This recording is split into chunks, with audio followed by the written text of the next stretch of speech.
Hello and welcome, it's Neil Dougan here.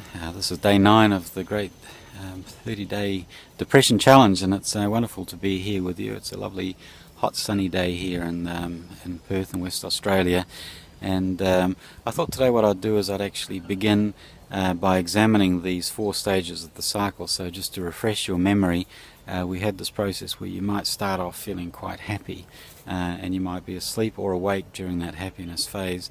At some point or other, then you begin to want to achieve a lot of things. You get very busy and you're achieving an awful lot of things, and that's this fast stage. And then at some point in that fast stage, you get to the point where it's all a bit overwhelming, and you drop your bundle, and next thing you know, you're actually in slow. And during that slow process, you give up most of the control over the facets of your life and what's going on, and how you're acting, how you are interacting with everything in your environment. After that, you get to a point where you decide that you actually want control back again, and so you anxiously begin to try and regain control. Generally speaking, that will be an attempt to modify your environment, and certainly you'll be looking to your environment for issues at that point.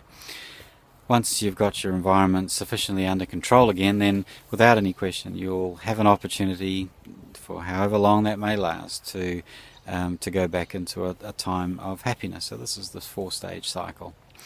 So we're going to begin today by actually defining the first stage in that cycle, which is the fast period.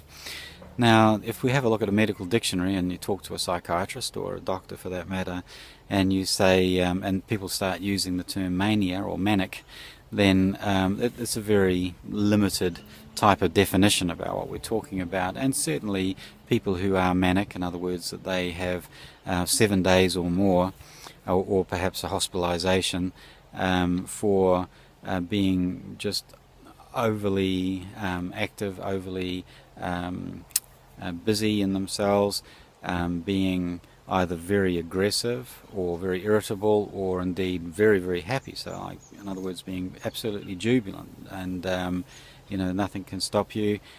Periods of little or no sleep.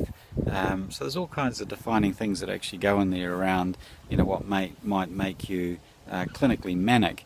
And we're talking about these things expressing perhaps in yourself, or definitely in yourself, either at a very extreme amount, so in other words, you're very fast, or indeed it could just be that you are, you're just very busy, and you find yourself being busy, and there's a lot to do, and you just want to achieve things, and you don't want anything to be in your way, and indeed it's either you're very hostile to everybody around you, or alternatively everybody's your friend, and it's just wonderfully jolly.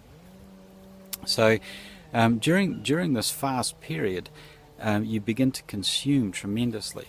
So there's this energy of consuming all of your own inner resources and the resources from your environment. So your environment includes your family, friends, workmates, work for that matter, and it's just very consumption related.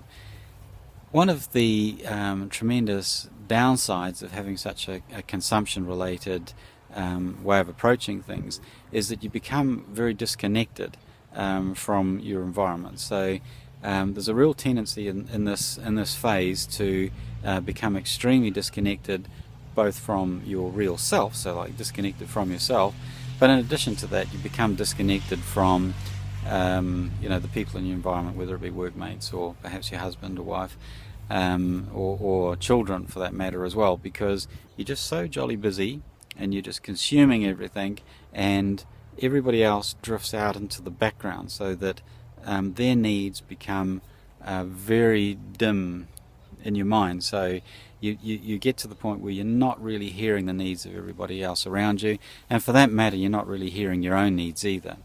So these are some of the telltale signs that you're sitting in this sort of fast period. And tomorrow we're going to have a look at the slow period. So we'll actually have a look at what some of the defining things are, and of course we'll talk a little bit about the triggering tripping points, so how you actually go trip from one place to another. So hope you found that useful, and look out for the video tomorrow, and I look forward to serving you. So thank you very much. Bye.